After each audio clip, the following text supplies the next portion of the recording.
자, 우리가 지난 시간에 근육의 운동에 대해서 공부를 했고 오늘은 중추신경계라고 하는 것을 보도록 하자. 사실 신경계라고 하는 것은 구별을 좀 해줄 수가 있다. 그래서 첫 번째, 신경계라고 하면 신경계는 크게 중추신경계와 말초신경계로 나눠줄 수가 있다. 이 중에 중추신경계라고 하면 이 중추신경계 안에 뇌와 척수가 포함이 되고, 자, 말초신경계 안에는 구심성 신경과 원심성 신경으로 나누어지는데, 이 구심성 신경을 우리는 감각 뉴런이라고 불러주었고 또는 감각 신경이라고 부르게 되겠지. 원심성 뉴런은 바로 채성 신경계와 자율 신경계라고 하는 형태로 이름을 나누어 줄 거야. 오늘은 바로 이 신경계를 순서대로 공부를 해 보도록 하자. 첫 번째, 중추신경계. 중추신경계는 뇌와 척수로 되어져 있다라 그랬어. 이 뇌라고 하는 것은 겉으로 나와 있는 겉질 속에 있는 속질 구별할 수도 있겠지. 하지만 기능에 따라서 5개의 뇌로 나누어 줄 수가 있단 말이야. 그 5개의 뇌를 그림으로 그려주면 보통 이렇게 표현이 가능하다. 이것이 얼굴의 앞쪽, 여기가 뒤쪽이라고 가정을 하면 머리의 가장 큰 부분을 차지하고 있는 것이 바로 대뇌가 되겠지. 대뇌는 감각령, 연결을 해주는 연합령, 그리고 명령을 내리는 운동령이 있고, 또 하나 어떠한 판단을 하고 기억을 하며 고등 정신 활동을 일으키는 중추가 바로 대뇌가 된다. 그러면 대뇌 뒤에 뒤쪽 아래에 있는 얘는 누굴까? 우리는 얘를 소뇌라고 하고, 이 소뇌가 바로 골격근의 운동을 조절을 해서 우리가 한쪽으로 기울어지거나 쓰러지지 않도록 해주는 거겠지. 그래서 균형 감각을, 균형을 맞추어주는 역할을 한다라고 이야기를 할 수가 있다. 그것 외에 뇌가 모두 3개가 더 있는데, 그 중에 여기 사이에 있는 요거 하나, 둘, 3개 중에 가운데 있는 뇌를 우리는 중간뇌라고 하고, 이 중간뇌의 위치는 눈의 요 옆에 있는 부분을 이야기하겠지. 그래서 안구 운동을 조절해 주는 역할을 하는 게 바로 중간뇌다. 그러면 중간뇌와 대뇌 사이, 특히 대뇌의 안쪽에 시상하부라고 하는 것과 바깥쪽으로 나와 있는 뇌하 수체를 모두 포함을 하고 있는 것, 이것을 우리는 간뇌라고 하고, 시상하부와 뇌하 수체에서 호르몬을 조절을 하기 때문에 우리 몸의 항상성 유지에 관여를 한다.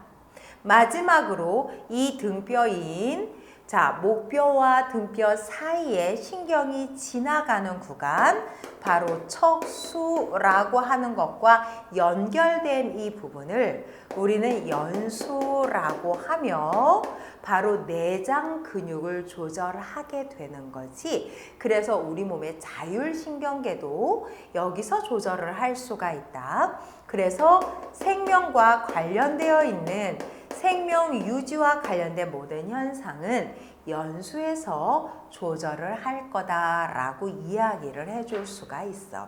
척수라고 하는 것은 감각 신경에 의한 자극이 안으로 들어오면 척수를 따라 뇌로 올라가고, 뇌에서 명령을 내리는 신경이 내려오면 운동신경을 통해서 각각의 기관들이 반응을 할 수 있도록 연결해주는 역할을 담당을 한다. 그래서 신경의 통로 역할이 될 것이다. 그러면 오른쪽 몸의 신경은 우리 뇌의 좌뇌로 가서 좌뇌의 영향을 받게 되고, 왼쪽 몸에 해당하는 신경은 우리 몸의 오른쪽으로 와서 우뇌의 영향을 받게 된단 말이야. 바로 이것은 바로 연수에서 신경의 교차가 일어나기 때문이다 라고 이야기를 해줄 수 있다. 그럼 이러한 중추신경계가 하는 중요한 역할은 지금 하는 것처럼 대뇌에 의한 판단으로 어떤 것을 감각을 하고 의식을 한 후에 의식적인 행동을 하는 경우도 있겠지. 하지만 우리 몸이 위험에 빠졌을 때 보다 더 빠르게 잘 반응을 하기 위해서 두 번째, 반사라고 하는 형태로 반응을 하기도 한다. 반사라고 하는 것은 무의식적 반사다라고 하는 것이 있는데, 이런 무의식적 반사에는 선천적으로 가지고 태어나는 반사로 내 몸이 위험할 때 내 몸의 보호의 역할을 하기 위해서 중추신경계를 거치는데, 가능하면 신경을 거치고 돌아오는데 시간이 오래 걸리지 않으려고 한다는 거지. 그래서 빠른 시간 안에 반응을 하도록 유도를 해줘야 되므로 가장 가까이에 있는 중추신경계가 반응을 해서 반사를 하고, 그리고 반사를 하고 난 이후에 대뇌가 의식은 할 수 있도록 도와주는 반응 기작을 말하는 거야.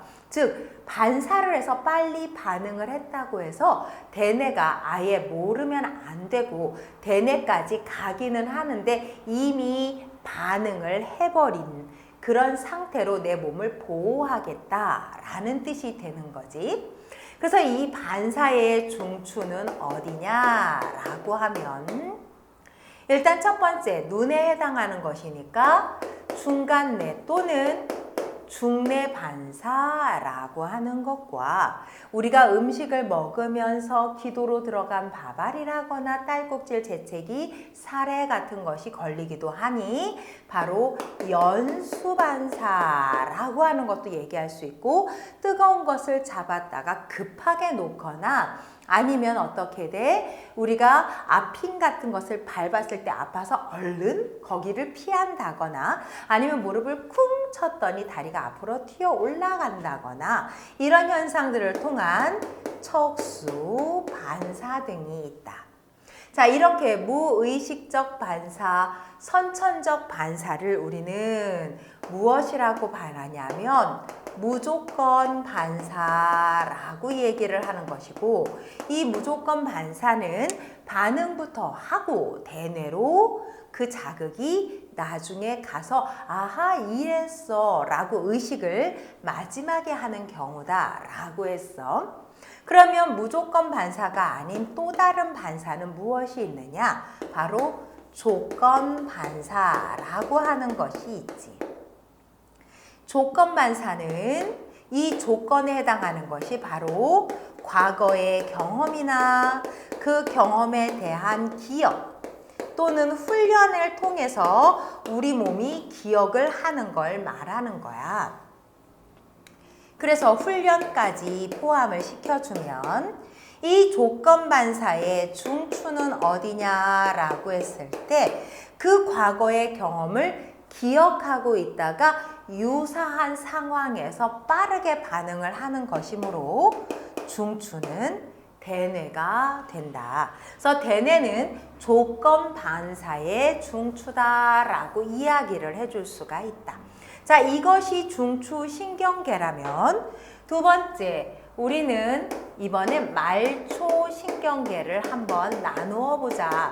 말초신경계라고 하는 것은 중추에서부터 뻗어 우리 몸의 끝까지 연결되어져 있는 것으로 감각을 받아들이거나 반대로 명령이 내려가는 걸 이야기할 수가 있겠지. 그래서 첫 번째, 구심성 신경 또는 구심성 뉴런이라고 이야기를 하고, 이것을 우리는 감각신경 또는 감각뉴런이라고 이름을 붙여줄 수가 있다. 두 번째, 이 말초신경계의 구심성이 아닌 원심성으로 이야기할 수 있는 신경들이 있겠지. 감각이라고 하는 것은 이미 뉴런의 종류에서 배웠어. 그래서 감각기에서 이루어진 감각이 중추신경계 쪽으로 오니까 구심성이었다면, 원심성은 안쪽에서의 명령이 나가는 것으로 전부 다 운동 뉴런을 이야기해야 되는데, 이 운동 뉴런의 형태로 하나가 바로 체성 신경계다라고 이야기를 하는 거지. 체성 신경계는 중추에서부터 몸의 말단 부위로 뻗어나가는 운동신경을 말하는 것으로, 뇌신경이 총 12쌍이 있고 척수신경이 총 31쌍이 있다. 그러면 또 다른 운동 뉴런에는 누가 있느냐? 그게 바로 자율신경계가 있다는 거지. 무슨 말이야? 자율신경계에 이야기하려고 하는 교감신경과 부교감신경은 감각 뉴런은 없고 운동 뉴런만 가지고 있다라고 이야기를 하고 있는 거야. 자, 교감신경이라고 하는 것은 이 신경절의 모양이 어떻게 생겼냐면 앞이 짧고 뒤가 길게 연결된 것이 특징이고, 이 교감신경은 긴장이 되었거나 흥분 상태이거나 놀랐거나 아니면 운동 상태일 때 분비되는 그때의 신경물질이다 라고 표현을 해줄 수가 있다.